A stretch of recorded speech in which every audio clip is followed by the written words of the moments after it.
ขอดีร้านกันนั่งล่ำมือตรงโคนเป็นการแสดงขึ้นบ้านของภาคอีสานเรื่องมาจากประเทศนี้หลังจากติดเจ้าปัดเลือด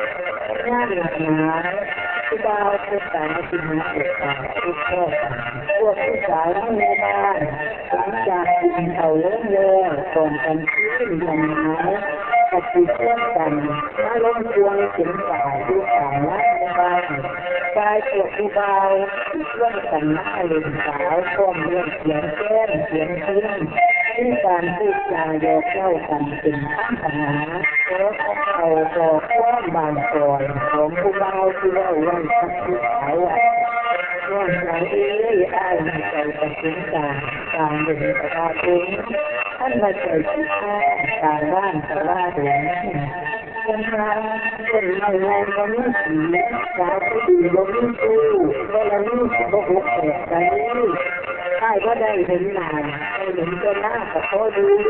เห็นได้สิ่งที่เชื่อการได้มากได้เสมอใต้สาวติดต่อมาเป็นไหนถึงให้ดังนั้นเสียได้ทางการทั้งภาษา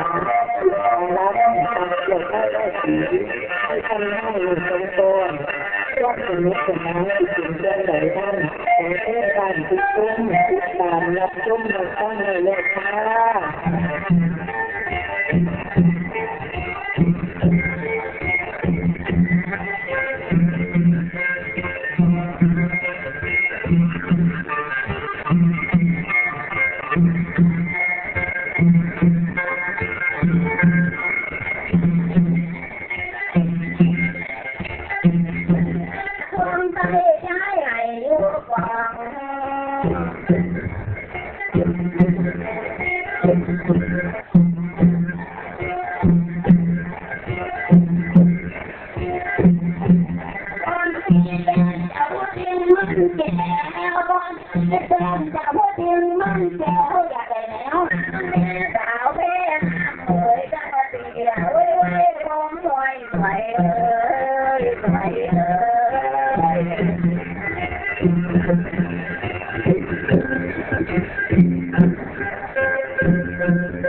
เสี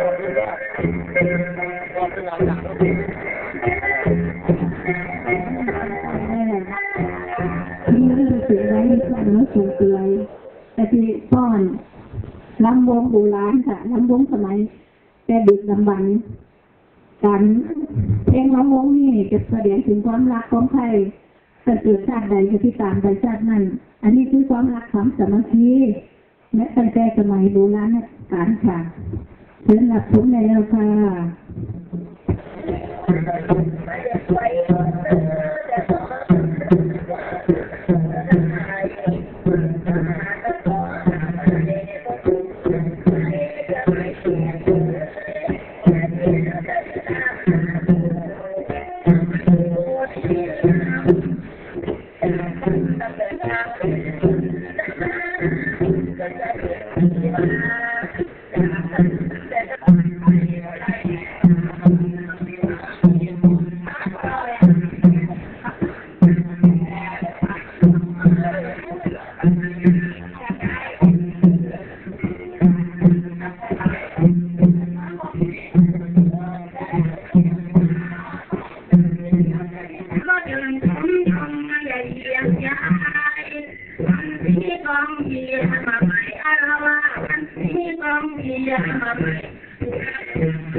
จงเห็นใจ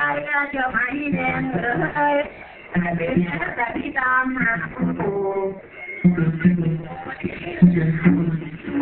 อยากกันตั้งแต่ตาเล็กตั้งแต่ดินมาอยากกันตั้งแต่ดาวลงมาเกิดได้เอาคำเนิดลงคือน้องมันนาอยากกันตั้งแต่กลางเที่ยลงรักน้องยากับพี่ชายน้องพักน้องไปตกแต่งนี่พักที่ไปตกแต่งโน้น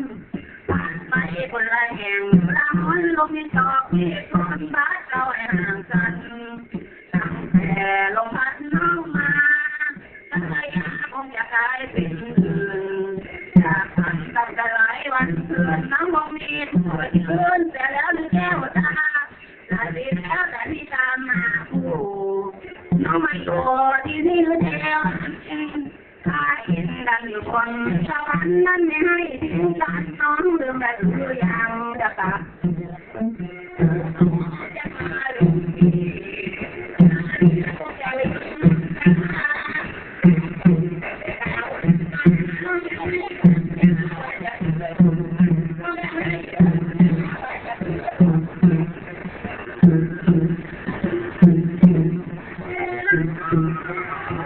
Thank you.